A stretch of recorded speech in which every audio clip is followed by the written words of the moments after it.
নমস্কার। আজ এক নতুন রেসিপি নিয়ে আপনাদের সামনে হাজির হয়েছি। আজকের রেসিপি দই দিয়ে ডিমের কালিয়া।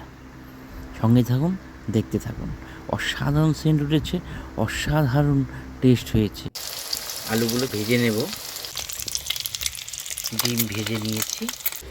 তেলটা এখন গরম হয়ে গেছে, দুটো তেজপাতা ছেড়ে দেবো, একটু জিরা ছেড়ে দেবো,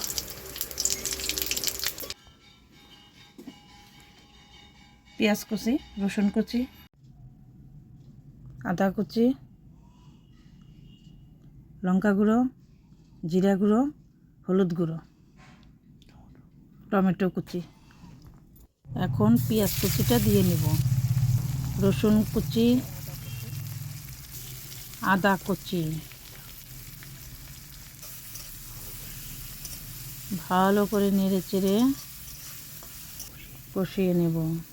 এখন টমেটো পেস্ট দিয়ে দিচ্ছি।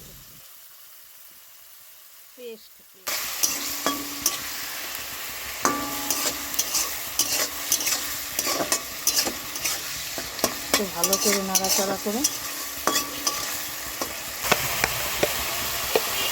জিরে গুঁড়ো, লঙ্কা গুঁড়ো, মশলাটাকে এখন ভালো করে নাড়াচাড়া করে এখন দেবো স্বাদ মতো নুন।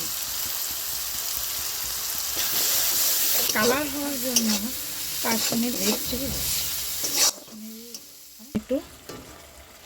এখন একটু টক দই দিয়ে দিচ্ছি। আবার ভালো করে নাড়াচাড়া করে আলুগুলো মশলা দিয়ে নাড়াচাড়া করে মিশিয়ে দিয়ে আবার ডিমগুলো দিয়ে ভালো করে কষিয়ে নিতে দিব। পরিমাণ মতো গরম মশলা, সানরাইজ গরম মশলা স্বাদ দেখেই যেন জিভে জল।